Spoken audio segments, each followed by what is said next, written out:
చండిక దానిని బలహీనపరచి తన శక్తి మరింత బలంగా ఉంచుకోవడానికే ప్రయత్నిస్తోంది. నాగసర్పం ప్రతిష్ఠ. నాగసర్పం ఆణిముత్యాన్ని కాపాడేందుకు తన శక్తి అంతా ఉపయోగిస్తుంది. 3 యుద్ధానికి నాంది.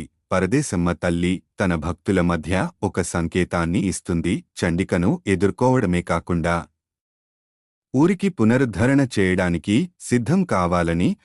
వేణు విష్ణుప్రియ పాత్రలు. వేణు తన ధైర్యంతో ఊరి ప్రజలను చండిక అబద్ధాల నుండి రక్షించడానికి ప్రయత్నిస్తాడు.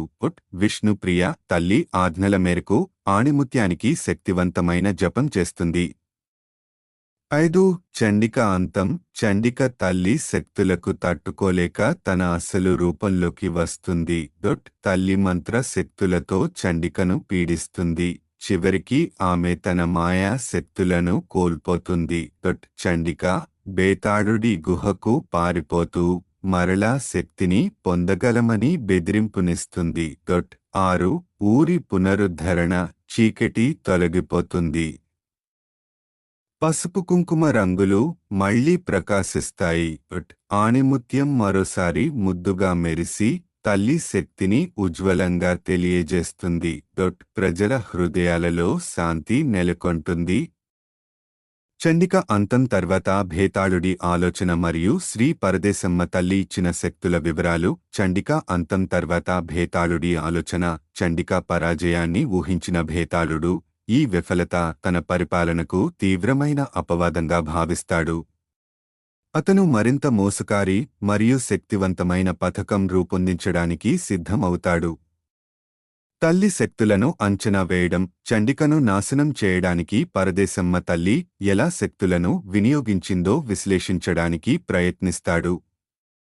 దుష్ట శక్తుల సమాహారం. మరింత బలమైన శక్తుల్ని పొందటానికి చీకటి లోకంలో ఉన్న మరింత పవిత్రమైన కాని దుష్టమైన శక్తుల సహకారం కోరుతాడు. తన అనుచరులను సంకలనం చేసి కొత్త తంత్రాలు తయారు చేస్తాడు. పీఠంపై దాడి. భక్తుల విశ్వాసాన్ని దెబ్బతీసి పీఠం శక్తులను నియంత్రించడానికి ఒక ప్రణాళిక రూపొందిస్తాడు. ఆణిముత్యాన్ని గ్రహించడం తన ప్రధాన లక్ష్యంగా ఉంచుకుంటాడు. పరదేశమ్మ తల్లి నాగసర్పానికి ఇచ్చిన శక్తులు.